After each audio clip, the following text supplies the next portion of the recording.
जरा सोचो, एक ऐसा बंदा जो एक सिंपल आइडिया से शुरू होता है, इन्वेस्टर्स से बिलियन डॉलर्स उठाता है, दुनिया भर में ऑफिसेज खोलता है और फिर एक दिन सब कुछ बिखर जाता है।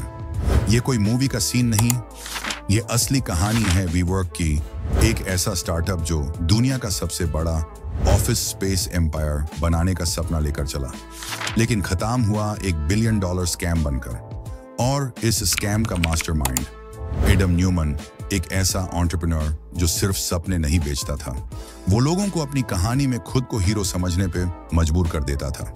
चलिए आज हम जानेंगे कैसे वीवर्क ने दुनिया के सबसे बड़े इन्वेस्टर्स को फूल बनाया, कैसे बिलियन डॉलर वैल्यूएशन एक बबल निकली और कैसे एडम न्यूमन का अमेरिकन ड्रीम एक नाइटमेयर बन गया। 2008 में न्यूयॉर्क सिटी में एडम न्यूमन और मिगेल मैककेल्वे ने एक छोटा सा आइडिया शुरू किया, शेयर्ड ऑफिस स्पेस का। आइडिया सिंपल था, एक बड़ा ऑफिस रेंट करो, उसको छोटे छोटे हिस्सों में तोड़ दो, फ्रीलांसर्स, स्टार्टअप्स और स्मॉल कंपनीज को रेंट पे दे दो। अस टाइम कोवर्किंग का कॉन्सेप्ट नया था और लोग फ्लेक्सिबल स्टाइलिश ऑफिसेस चाहते थे। वीवर्क ने सिर्फ डेस्क नहीं दी, उन्होंने एक कम्युनिटी सेल की, free coffee, cool interior design, networking events, जहां लोग काम करते हुए पार्टी फील करें। 2000 डेज के बाद वीवर्क ने इतनी तेजी से ग्रो किया कि बड़े इन्वेस्टर्स अट्रैक्ट हो गए। 2017 में जापान के बिलियनियर मसायोशी सोन ने सॉफ्टबैंक के जरिए एडम को $4 अरब का इन्वेस्टमेंट दे दिया। एडम न्यूमन का विजन सिंपल नहीं था, वो कहता था, we are not just a coworking company, we are elevating the world's consciousness. यानी सिर्फ ऑफिस रेंट देना नहीं, दुनिया बदल देना। इस हाइप की वजह से वीवर्क की वैल्यूएशन चलिप्ती साथ $70 बिलियन तक पहुंच गई। लोग एडम को स्टीव जॉब्स और इलन मस्क का मिक्स समझने लगे। मीडिया ने उनको विजनरी फाउंडर डिक्लेयर कर दिया, लेकिन असली कहानी कुछ और थी। वीवर्क का बिजनेस मॉडल ग्लैमरस लगता था, लेकिन अंदर से वो एक फाइनेंशियल टाइम बॉम्ब था।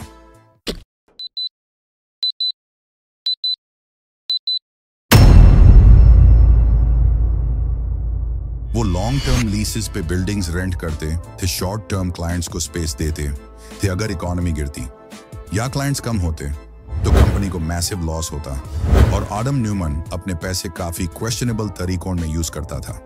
अपनी खुद की प्रॉपर्टीज को वीवर्क को रेंट पे देता, वी नाम का ट्रेडमार्क खरीद कर कंपनी को $6 मिलियन में बेच दिया।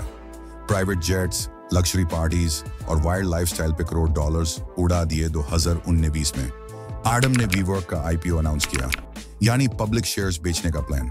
लेकिन जैसे ही फाइनेंशियल डॉक्यूमेंट्स पब्लिक हुए, सब एक्सपोज हो गया।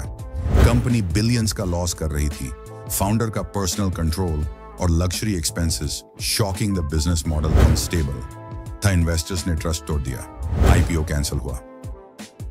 कंपनी की वैल्यूएशन छालियों से गिर के सिर्फ $8 बिलियन तक आ गई।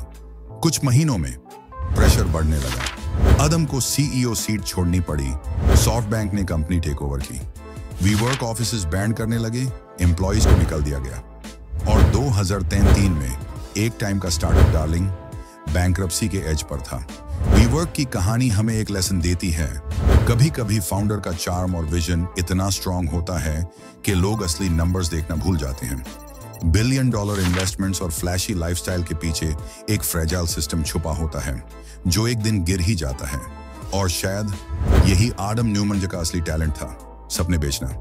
मगर सपने जब रियलिटी से कनेक्ट ना हो तो वो सिर्फ एक स्कैम बन जाते हैं।